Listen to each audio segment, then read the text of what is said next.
Hello, this is Mark Tooley, editor of Providence, a journal of Christianity and American foreign policy, on a rainy Christmas Eve, with the pleasure of speaking with fellow editor and fellow Marc LiVecche for another Marksism conversation addressing three articles in Providence this past week. One on Christian realism by Debra Erickson, another by myself on Christian nationalism, and finally a piece from 75 years ago in Christianity in Crisis magazine on the political lessons of Christmas by Episcopal Bishop Edward Parsons. So Marc LiVecche, you're a colleague of Debra Erickson's. Both of you studied under the late, great Jean Bethke Elshtain, the great Christian realist thinker and writer. And so in her article for us, Debra articulates her understanding of Christian realism, which she believes argues against any intense partisanship, that Christian realism is more aloof, so to speak, and more attached to principles than temporal political loyalties. And she notes that two notable Christian realists, Reinhold Niebuhr, transitioned politically across the course of their careers. Niebuhr starting out as a socialist on the left, who migrated to the center, and Jean Bethke Elshtain also starting out on the left and ending up on the center right. So interested in your thoughts. My response is yes, but I think that democracy requires that some are called to a particular level of partisanship, without which political parties and democracy cannot function. But what think you? Yeah, I think that's right. I don't think your position and her position are mutually exclusive. I suspect, anyway, knowing Debra. I think the qualifiers that you put in place are the ones that do a lot of the work. Intense partisanship. I think at some point in her article she derides overwhelming devotion to a particular political party. I think we would agree that those types of affiliations that are strong and resolute, no matter what, are going to be suspect. If the choice is between a normative principle and a party position, in most cases, although I think we could also probably sit down and think of cases where you have to compromise on occasion, but by and large, you choose your principles over party platforms. I think she would agree with that. So I think there is a medium to be found. But I think you're right. I think in fact a common theme that's going to run through all three articles that we're going to discuss today is this idea that human beings need a home.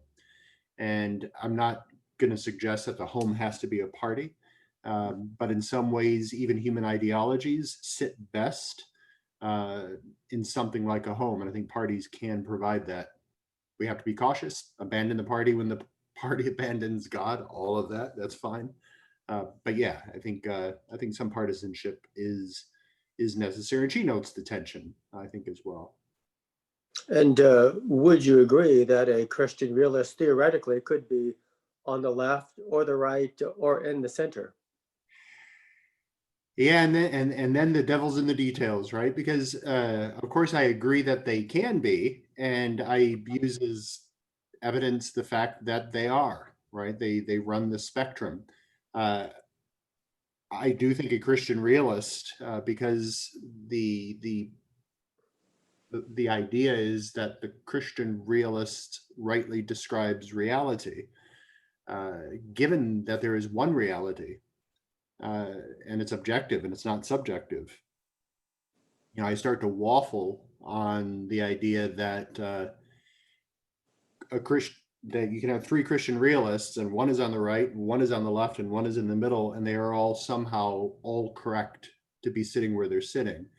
If you take hard left positions exclusively, or hard right positions exclusively, one of those two people are going to be wrong, at least on some of the issues. Somebody has a bent toward positions or political programs that are more in the purview of one party or the other, or more on the left, more on the right.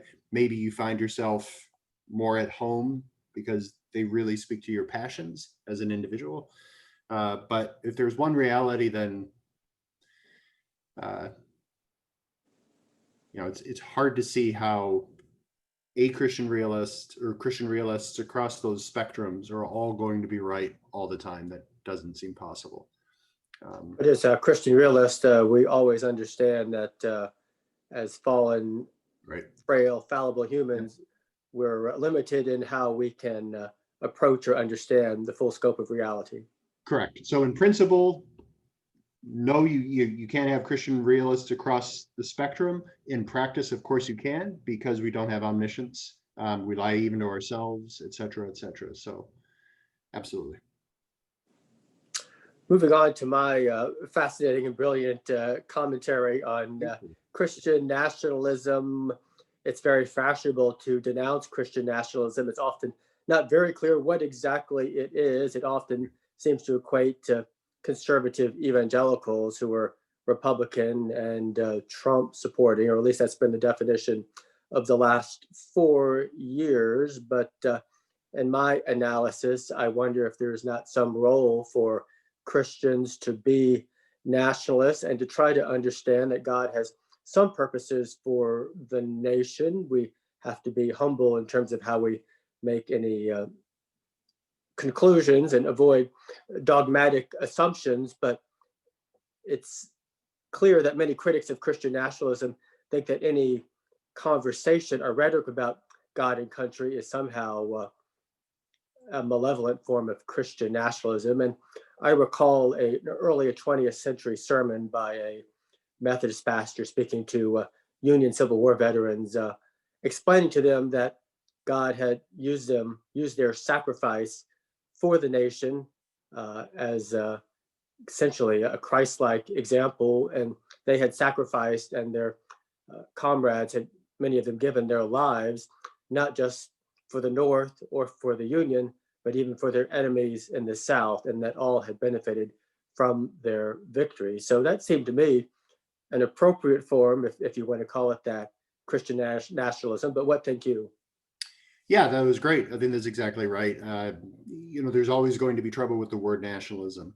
I think it's if we are always going to sit on that term uncomfortably, or at least we ought, just because it's open to all sorts of misunderstandings, and those misunderstandings are found in the ism.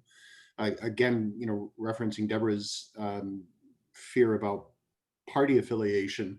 When you have an overwhelming or an intense, all-encompassing devotion to a nation, problems are going to result. But your article isn't defending the deification of a nation. It's talking about God and country, not country is God, nothing like that.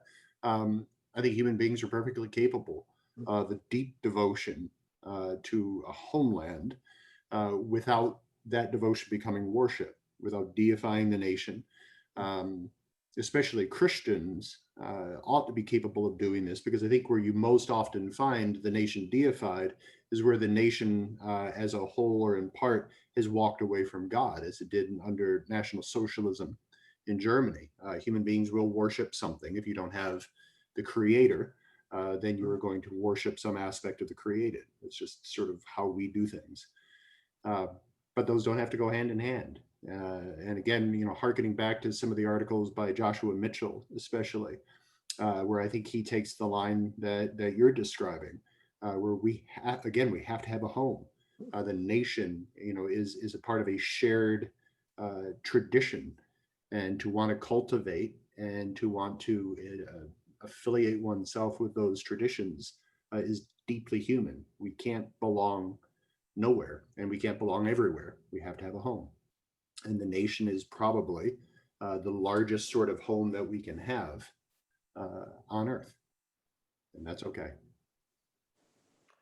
And then finally, what I thought was a very fine essay we republished from 75 years ago by Bishop Parsons on political power and Christmas. And it's a little bit counterintuitive in that he's saying Christmas is not about rejecting or not just overturning power, but it's in essence an affirmation of power, which I think is somewhat in sync with your own teachings, Marc LiVecche, in that he's saying that the baby Jesus had all power, and rather the Christmas story is a lesson about power rightly understood and rightly used, and understanding the true origins of real power. What were your thoughts?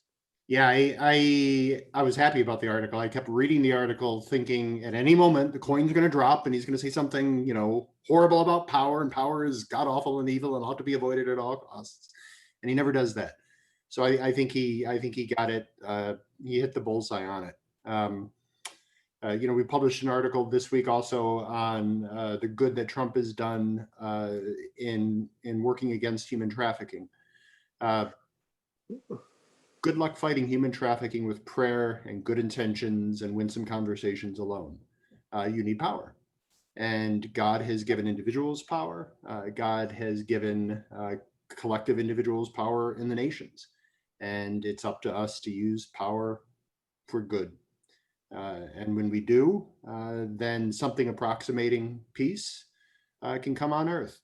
And when we don't, then power creates hells on earth. But that's a human issue. That's not an issue with power. God has power. Powers are good. Like all goods, human beings are brilliant at finding ways to pervert it and to twist it and to deprive it of essential good and to turn it into something wicked. But I think the Christian lesson for a realist is going to be something like, if power is necessary in order to fight evils, to protect the innocent, and such things, then probably the goal of every nation should be to cultivate as much power as they possibly can without violating other goods, or at least disproportionately pushing aside other goods, and then to spend that power the best they can in service to a common good. And that seems a Christian witness. Would that we had more church leaders, mainline Protestant or otherwise, who could articulate a theology of power like this Episcopal bishop did in 1945. From your lips to God's ears, yes. On that note, Merry Christmas from the Marks of Marksism and Providence, and we'll look forward to seeing you next week. And Merry Christmas to you, Marc LiVecche. Merry Christmas to you. Thank you for all.